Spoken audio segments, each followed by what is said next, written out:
Hello everyone, this is Ether Dragon, and welcome back to another episode of Fire Emblem Heroes. So here we are goofballing in not Vaults of Heaven. Kind of forgot that I should probably record some of these videos since I'm not going to be using Legendary Corrin on offense that often as my main carry. This is my only team, as I'll show after the episode, but we're up against this pretty decent defense. But of course, using a healer is, I guess, a boon and a bane if you want to use Fae terminology out of nowhere. Because on one hand, for a unit like Corrin, if Veronica attacks her, it's devastating because my Corrin doesn't have Null C Disrupt, so negating Fang gets unprocced, and that means bad news bears for us. But on the other hand, we're going to be going for a very aggressive play here. We're going to go in turn 1 for the shizzles and giggles. There's no need to. But we're going to go out and take out Mr. Bramamon here. And the whole idea behind it is this team is just going to get absolutely nuked by Corrin, who's going to have a lot of bulk, except against Bramamon. Bramamon does plenty of damage. So if we just ignore the fact, for example, Veronica is buffing with Leaf Scalp and whatnot, and there's Joint Drive Attack if she somehow decides to attack from over there. He has 73, 78 attack, and Corrin only has 40 res against him because, of course, of Impenetrable Dark. Of course, there's also Milla for Sabotage attack, so he actually would do a little bit less damage, but the point being, if we don't have negating Fang up, we can't one-shot him, and therefore he gets Glimmer off. Sure, we get negating Fang, but he's going to do a lot of damage in general, so we prefer to not do that. So of course the question becomes, can we beat Mr. Elwood in one-shot? Because even if we don't one-shot, somehow we can double. Mr. Elwood, of course, Blazing Durandal is also a problem for Corrin because of negating Fang and the special fighter-ish effect of Blazing Durandal. So we have to check if we can one-shot the guy, and he has 110 res bulk from ARD speed res, and of course 60 plus 40, overall 110. But other than that, there's no debuffs to attack or whatnot, so we don't really have to worry about that. So all we have to check, and there's no lull attack, which is huge, because that allows us to get the +6 attack from attack tactic, and of course we keep more attack. So I'm just gonna use a calculator here to keep track of the numbers, 10 out of 10. So Corrin 63, field buff is 69, primordial breath is +5, joint drive attack's another +4, Kaden will give another 9, we can probably line up Peony in the same place. But the one thing is, because we're extending Corrin all the way out here, we're probably not going to get Milla's +2 attack. So overall, Corrin will have 90 attack against Elwood, and with negating Fang procced, it's an extra 27. Now, of course, you're thinking, okay, that's perfect. The catch, Veronica exists, and because she's not gonna die, our plan is to have her attack Kaden, because she can do more damage to Kaden and Corrin. If she doesn't attack Kaden, then I don't know what happened. But you guess we'll die. It's pretty much the deal. I've been somewhat practicing AI shenanigans. So, because I'm already well into tier 28 at this point, I don't need to try at all to get because I won't get any better rank rewards or anything, so there's literally no need to try, but we can try for our fun. So anyways, that means we're going to lose 4 attack, and that means we'll have actually 86 attack. 86 attack plus 25, you guessed it, 25 for negating Fang, you guessed it, is 111. 100% totally not rigged in any way. So all we need to do is make sure Peony's in the same column as Corrin. And of course we also need to make sure Corrin can one-round KO Bramamon, but when he has only 36 speed and 37 defense, we're fine in that respect. It's kind of close actually, because we won't initially have joint drive attack active, So it's basically thanks to Primordial Breath, we get that 68 attack against his, or 65, sorry, because of the lull. 65 attack against the 37 is 28 times 2. But of course, if we didn't have Primordial Breath activated, it would be like 23 times 2 or something. So a lot more closer in that respect. But Primordial Breath giving +5 is huge. Anyways, we'll go in. If we die, we die. We're just goofballing. We have Eloit isolated so the rally doesn't have Caden get absolutely murdered. And we have our buffs accordingly. So we go in for the 28 times 2 that I already talked about. Then we dance here to buff. And then we really don't have to do much here. I think we'll just, I don't know. I guess we can flip over, because if we're gonna die, we're gonna die anyways. So we might as well just flip. Oh, great. So that's what I expected because, of course, again, the Caden just taking more damage. Corrin also has Mystic Boost. You can see that. Wait, did she do 61 or 50? I'm not paying attention at all, clearly.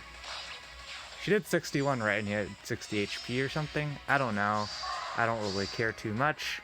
And now at this point, we just need to blockade for the weaker units. So we can go ahead and just go for the ether structures. Again, we don't need to at all. Because Veronica only has so much speed and only has so much bulk. So we're free to just chill out in the back here.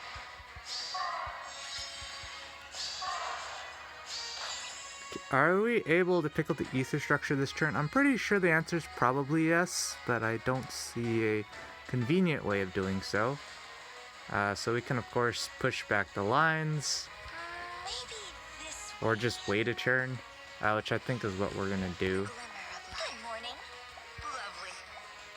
So Corrin can break the healing tower here, and we can just reiterate what we just did. We're all chilling. There's nothing they can really do here. Veronica can do here, and we can just break the ether structure for the fun and get Peony some SP. And there we go. That's pretty much what I've been doing. Unironically, because I'm doing end turn with Legendary Corrin a lot, I have to do more daily damage calcs, which is great for practice. I've been spot on every single time this season, which is really cool to see, but it doesn't matter at all. As you can see, we're at 14.3k, which is well over the tier 28 cutoff. Like, I'm well inside. Looks like we lost on defense. We got a -52. Thank goodness, because I was like, if people lose, if I get a full success week again, I'm gonna be genuinely confused because the layout is a meme. So let's see what they did here. I suspect it was end turn, and no surprise, it's end turn. Legendary Corrin definitely will beat this team, so long as you don't have her just casually hit end turn on Legendary Julia, because of course the meme on this layout is, yeah, she's even +10. We're gonna get absolutely rolled, of course. But they also have Flame for the damage reduction, so it should be coasting for them. Honestly, they could probably use either Gleamer or Corrin. I don't think it matters. But I think the point here is, well, using Attack Resolve is a meme because so many people have Panic Manor in column 4 or somewhere where she can get panicked. But it's part of the meme of the defense being bad. But even like this, for example, Legendary Julia probably procs Virtuous Naga and say Corrin here. So we're just gonna do some daily damage calcs for fun because we're already here. So you know, it's 73, 79 attack, and that 79 attack isn't going to get reduced by anyone here because it's not like there's going to be a attack res Rhine in range. So that 79 attack against Corrin becomes 118 attack. And Glacies, there is 47, 53 res. So Glacies does like 42 damage. So in total, that's like basically having 160 attack to make it simple. Corrin here, let's suppose she is ally supported. Is it? I would assume it's S rank, but we gotta be sure. I guess it doesn't matter because C rank gives 2 red. It doesn't matter. Anyways, so that's 40, 38, 43, 49, probably 50, 52, something like that. It's like 52 res.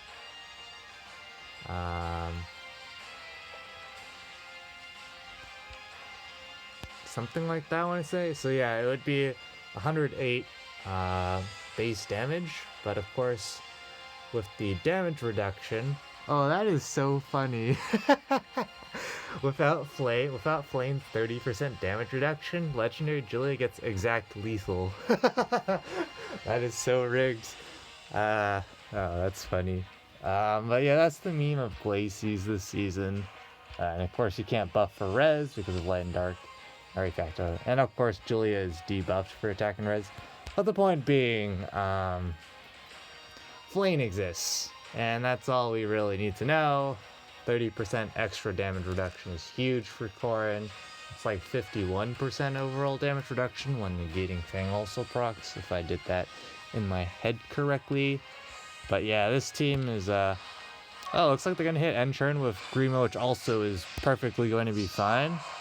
I imagine this probably is better because she gets to heal, whereas this Corrin doesn't get to heal, so I'm guessing that was their idea and they probably just win on the spots, I would imagine. Of course, against Bramamon, she gets neither of these, but the point is Julia is going to move first over Bramamon, and Grima's got... Wait.